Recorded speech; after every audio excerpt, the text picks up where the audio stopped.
আমি যদি এখন বলি যে আল্লাহ তাআলা বলেছে তিনি শিরকের গুনাহ ছাড়া সব গুনাহ ক্ষমা করে দেবে, শুধু শিরকের গুনাহ ক্ষমা করবে না, যে ব্যক্তি শিরক করবে সে পৃথিবীর সবচেয়ে বড় পাপ রটনা করলো, এতে কওমি দেওবন্দি সুন্নি কারো অসুবিধা আছে?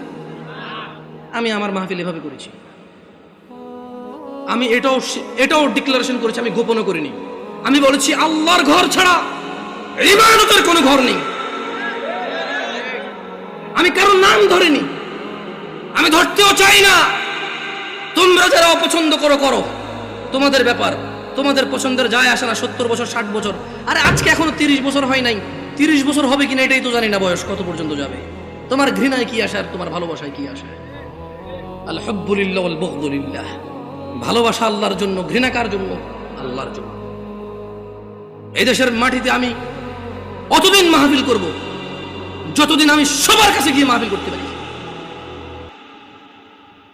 আমি গত বছর মাহফিল করেছি, সব মাহফিল আমার আগে পীরজাদারা করেছে।